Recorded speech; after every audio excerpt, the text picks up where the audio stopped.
What's up guys, Alex Leveto. Thanks for coming back to the channel. I truly do appreciate it. Today we're gonna be talking about how I sold $20 million in land last year in commercial real estate at the age of 22. Currently I operate a company called Realty Atlanta with my father, Sean Leveto, and he's been in the business since 1986. We really focus on the northern arc of Atlanta, and we've kind of expanded out all across Atlanta recently with more agents, and we've been focused on land ever since the beginning. So currently it's me, my dad, we have an assistant, and we also have 6 other agents that work with us every single day. And we mainly focus on residential tracts of land. So most of our clients are residential developers. They typically build homes, like single family, townhomes, apartments, all that kind of stuff. And that's really what our main niche is. Even though that's our main niche, we also sell to other users, including industrial users, retail, shopping center users, gas stations, etc. Currently, we're expanding to different states across the Southeast. We're working on that right now and actually rebranding the company, so that is up and coming. We're expanding to states like Alabama, Tennessee, South Carolina, North Carolina, Florida, and then the rest of Georgia. So I've been doing commercial real estate for about 4.5 years, just specializing in land, and every single year I've been able to double my production. Over time, I've been able to sharpen my skills and get more efficient, meet a lot of buyers, and come up with a lot of properties in order to create sales. So last year I was able to do around $20 million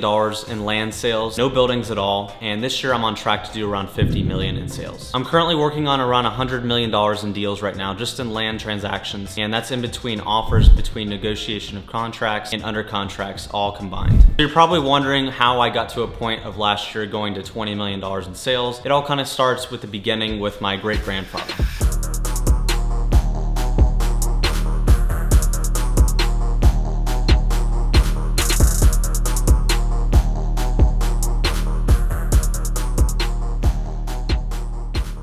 So real estate in our family started out with my great-grandfather about 80 years ago. He started flipping homes and rehabbing homes and selling them for a profit. He was the first one in our family to really take on real estate, but he wasn't really the main component to the family history of dominating the real estate industry. My grandfather started back in the 1960s with a residential development company called Lifestyle Communities. He basically took a raw piece of land, he put in the streets, the curb, and the gutter for a home builder to come and start building houses on the land. Now he did this about 80 or 90 times in North Atlanta over his career up until 2008, right before the crash. He fortunately got out right before the crash and did not lose a ton of money like a lot of developers did. As he was doing that, my dad actually transitioned into the family business through the acquisition of land for my grandfather. My dad started in college, seriously, and he would basically bring my grandfather land opportunities to buy. And he discovered that basically a lot of the opportunities my grandfather would pass on, were good opportunities that possibly would be good for someone else. So what they did and what they worked out was basically to give my grandfather the first right of refusal on all the land. So what the deal ended up being between my dad and my grandfather was that my dad was going to bring the land to my grandfather first, so he'd have first right of refusal, and then basically he would take it if he didn't want it to other developers. That in turn enabled my dad to start a company called Realty Atlanta back in 1986. Ever since then, my dad's been doing land brokerage, and it's been about 34 years. So I got involved with Realty Atlanta around 4.5 years ago when I was in college. So I've grown up around real estate really my whole life, and around 16 years old I actually got involved with a network marketing company, and I learned how to sell things. By being with a network marketing company, I built basically teams of people under me. I learned how to sell products to other people. I learned how to create leaders, and it sparked my interest in sales and goals, creating wealth for myself. And ultimately, I ended up getting out of that company around 17. When I was 17, I kind of realized I wanted to do real estate. I wanted to do real estate brokerage because you basically have no risk in the deal, and you're allowed to go in, and I could learn, from my dad every single day on how to be the best at the business. You also have the ability in brokerage to go out and create as much wealth as you want. There's no cap to it. There's no salary. There's no time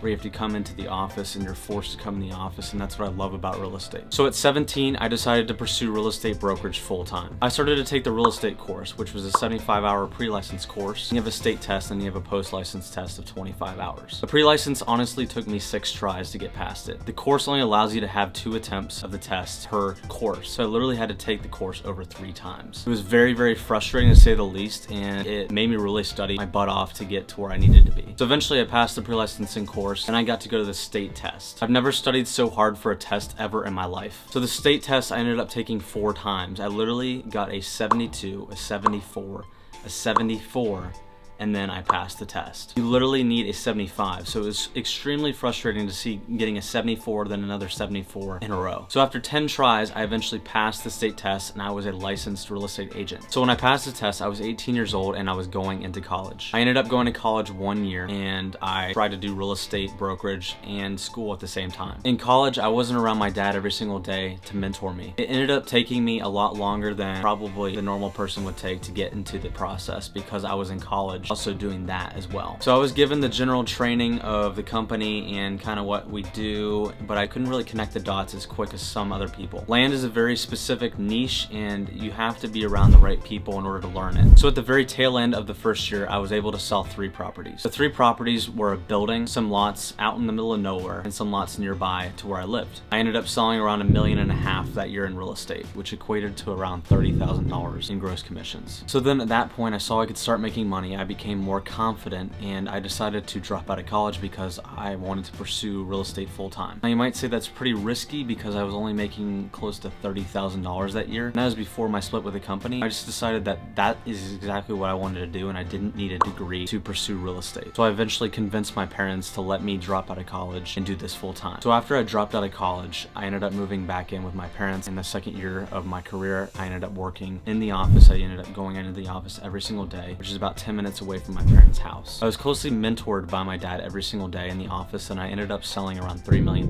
just in land sales my second year, which equated to around $80,000 in gross commissions. So getting into my third year of real estate, I ended up really working hard on my skills and being with my dad and trying to learn as much as possible from him. I really started to look at our business as my business because eventually it would be my business one day. The plan was and still is for me to take over the business from my dad. So I started to look at the business a lot differently than I did those first 2 years because I wanted it to be my business. I've always had dreams of owning a really big business, and I wanted to figure out a way how to grow Realty Atlanta to more of a national platform. So over that third year, I tried to be with my dad as much as possible to learn all the different things about the insides and outs of the business. So in year 3, I ended up selling around $7 million in real estate, just land, which equated to around $250,000 in gross commissions. So I was feeling pretty confident because I've been able to double my production or over double my production every single year. So that leads me up to last year, 2019, where I was able to sell around $20 million in real estate just in land, which equated to around $500,000 in gross commissions. So my goals today are to hit $50 million in sales this year and to keep growing that number of deals that I'm working on every single year. So now that I'm looking at the business as mine, I want to keep growing this on a national platform, and I want to expand the company to more of a national scale. So over the past 4.5 years, I've learned 3 crucial skills. The first skill is going to be cold calling. You cannot be afraid to pick up the phone and start calling someone, because if you do not call anyone, you're not going to make any money. The biggest thing I see with agents and why they do not produce anything is because they don't call. They're worried about putting together contracts and pushing paper on their desk all day. You want to be producing as many leads as you can, and the only way to do that is through cold calls and putting stuff in front of your clients. Without that, you're not going to make any money. The second skill is going to be working on the next deal. You always want to be working on the next one because you never know what's going to happen to the one you just put under contract. You want to be prepared. I mean, I see so many agents that literally will just work on 1 or 2 deals a year, and then they end up getting terminated by the end of the year and they have nothing coming in. You need to be working on as many deals as possible. So currently I have around 40 to 50 deals going, and I'm going to keep adding deals to that pipeline. The third skill is basically to be mentorship and working as a team. You want to be putting yourself in an environment that's helpful, and you want to be humble and be able to go to someone and ask for help. You want to have a mentor that has a good process that they can teach you so you can duplicate it over and over again and keep creating sales. You also want to be around a good team that's always sharing good opportunities and that has great synergy. Those are the 3 most crucial skills I've learned over my 4.5-year commercial real estate career. Once again, guys, I really appreciate you coming to my channel and watching my videos. This channel is going to be more geared towards commercial real estate in the coming videos, so stay tuned for that. Leave a comment down below if you guys have any commercial real estate needs or any questions. Subscribe down below, like the video, and I'll see you guys next time.